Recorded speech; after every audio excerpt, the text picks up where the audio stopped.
जानते हैं मेरा बाप कौन है? इनके बाप का तो पता नहीं, पर इनके बाप का जरूर पता कर लेना। कि वो एक दो नहीं बल्कि 4 गाड़ियों को टक्कर मारता है, लेकिन फिर भी अमृतसर पुलिस के हाथ नहीं आ पाता। क्योंकि जैसे ये ई रिक्शा वाले रोड पर धूम मचा रहे हैं, उससे तो यही लगता है कि रोड इनके बाप की है और तुम्हें ट्रेसपास की सजा देने का ठेका भी इन्होंने खुद ने लिया हुआ है।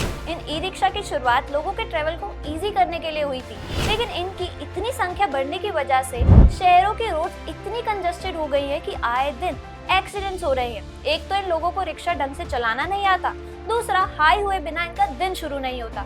ई रिक्शा की प्रॉब्लम वायरस की तरह इंडिया में बढ़ती जा रही है।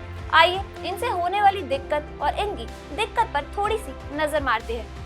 साल 2010 से पहले इंडिया में ज्यादातर पेडल वाले रिक्शास ही देखने को मिलते थे, लेकिन उन पेडल वाले रिक्शास को चलाने में इतनी मेहनत लगती थी, ये तो हम बिना चलाए भी समझ सकते हैं। और इसीलिए उन रिक्शा पुलर्स की लाइफ को थोड़ा इजी पीजी करने के लिए ई रिक्शास को चाइना से इंपोर्ट कराया जाने लगा। लेकिन भैया, एक आम गरीब रिक्शा पुलर के लिए वो चाइनीज ई रिक्शा इतने महंगे थे कि ज्यादातर रिक्शा पुलर्स उसे अफोर्ड ही नहीं कर पाते थे। और इसका सॉल्यूशन एक IIT ग्रेजुएट विजय कपूर 2012 में लेकर आए।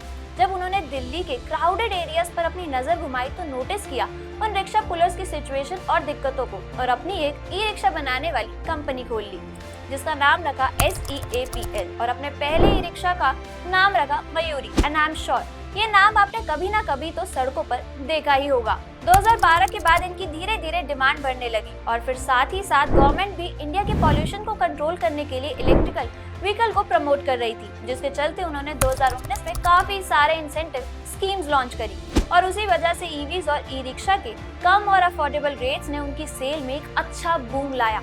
लेकिन शायद यहीं से दिक्कत शुरू हो गई।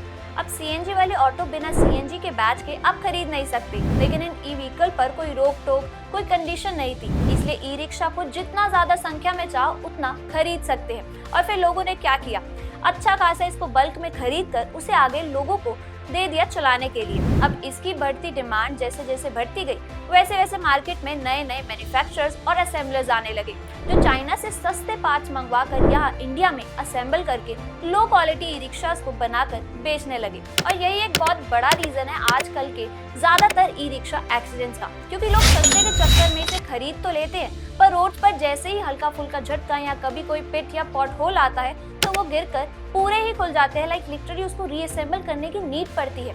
एक और खास बात ये है कि 2012 के बाद इनके डिजाइन में भी कुछ खास इनोवेशन नहीं किया हुआ। अब बात करें इन्हें संभल कर चलाने की, तो आए दिन इनके ड्राइवर की सुबह सुबह हाई होने की वीडियोस सामने आती रहती हैं। बिना किसी नशीली आइटम को कंज्यूम किए आधे से ज्यादा रिक्शा ड्राइवर्स का दिन शुरू नहीं होता। अब उसी कंडीशन में ये पूरा दिन ई रिक्शा को चलाते हैं, जिसके कॉन्सिक्वेंसेस आम जनता को उठाने पड़ते हैं। अभी हाल ही की बात है, मेरे सामने एक ई रिक्शा पलट गया। रीजन, ड्राइवर की बस आंखें खुली थी, बाकी वो बिल्कुल भी अपने सेंसेस में नहीं था, और पीछे बैठी सवारी बिना किसी गलती के चोट खाकर हॉस्पिटल गई। और सिर्फ नशा ही प्रॉब्लम नहीं है, इन रिक्शास को चलाने वाले अधिकतर लोग बगैर लाइसेंस के होते हैं, इसलिए उन्हें रोड सेफ्टी की कोई भी ट्रेनिंग भी नहीं होती। ये लोग कभी भी अपनी लेन बदल लेते हैं, रॉन्ग साइड पर फुल स्पीड में अपना व्हीकल उड़ाते हैं। और इनको जितना लोगों की लाइफ और ट्रेवल को इजी बनाने के लिए लाया गया था, आज उतना ही लोग इनसे परेशान हो रहे हैं। और हो भी क्यों ना, अब परेशानियों की एक वजह थोड़ी है, सवारियों से ज्यादा रोड पर तो ई रिक्शा की काउंटिंग हो रखी है। और सबसे बड़ी प्रॉब्लम तो ये है कि इनका कोई फिक्स स्टैंड नहीं है। ये लोग जहां मन चाहे अपना रिक्शा लेकर खड़े हो जाते हैं और भीड़ कर देते हैं, जिसके चलते रोड इतनी कंजस्टेड हो जाती हैं, इतना ट्रैफिक होता है, जिससे अगेन आम जनता और बाकी व्हीकल वालों को बहुत दिक्कत होती है। और तो और इनमें से बहुत से रिक्शा तो जुगाड़ ही होते हैं, यानी कि जो जुगाड़ से तैयार किए हुए होते हैं, और ये लो क्वालिटी मैन्युफैक्चर्ड रिक्शा से भी इंफीरियर क्वालिटी में होते हैं। कुछ ने तो अपने पेडल वाले रिक्शाज में बैटरी लगाकर उसे ही इलेक्ट्रिक बना रखा है, जिस वजह से ई रिक्शा उतने रिलायबल नहीं रहे। कभी कभी तो मंजिल तक पहुंचने से पहले ही इनकी बैटरीज ड्रेन होने लग जाती हैं, या फिर कोई और फॉल्ट सवारियों को परेशान करने लग जाता है। इसके अलावा आपने भी नोटिस किया होगा कि पब्लिक पार्क्स और पेव्ड फुटपाथ्स रिक्शा खड़े करने का अड्डा बनते जा रहे हैं, और सिर्फ फुटपाथ्स को पैदल यात्रियों से छीनकर ये अपने ई रिक्शा खड़े नहीं कर रहे, बल्कि लाइन से बिजली चुराकर अपनी बैटरीज भी चार्ज करते हैं। ऐसे में जब ई रिक्शा से इतनी ही प्रॉब्लम है, तो फिर पुलिस वाले इन्हें कुछ कहते क्यों नहीं है? क्योंकि भैया ऐसा है कि सब कुछ पैसा है।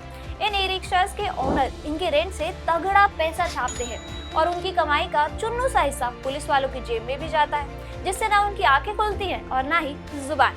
लेकिन अब इन ई रिक्शा प्रॉब्लम का सफाया करने की गवर्नमेंट ने भी ठान ली है। दिल्ली में पिछले 1 महीने यानी सितंबर 2024 से अवैध रिक्शा, जुगाड़ू रिक्शा, नॉन रजिस्टर्ड रिक्शा को बुलडोजर से तोड़ा जा रहा है, जिसकी वायरल वीडियो सोशल मीडिया पर आपने भी देखी होंगी, ताकि बाद में दोबारा इनका इस्तेमाल ना हो सके। प्लस हिंदुस्तान टाइम्स की 22 सितंबर 2024 की रिपोर्ट के अकॉर्डिंग लखनऊ में भी प्राइम एरियाज के 11 रूट पर जहां इनकी वजह से बहुत ट्रैफिक हो जाता था, वहां इनकी एंट्रीज को बंद कर दिया गया है।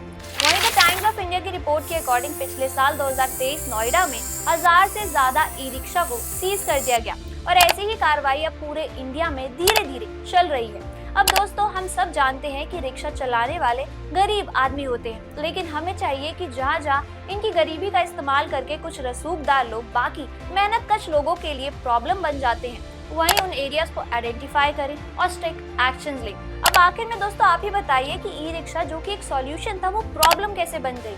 कहाँ इन्हें पॉल्यूशन फ्री एनवायरनमेंट और शान ट्रांसपोर्ट के पर्पस से इंट्रोड्यूस किया गया था, जो पतली गलियों में अफोर्डेबल प्राइस के साथ एफिशिएंटली काम कर सकते थे, और कहाँ आज देश की सबसे बड़ी प्रॉब्लम्स में काम किए जा रहे हैं। हम करप्शन को भी इसका एक बहुत बड़ा रीजन कह सकते हैं, बट आपके हिसाब से कहाँ और क्या गलती हो रही है, हमें कमेंट करके नीचे जरूर बताइएगा।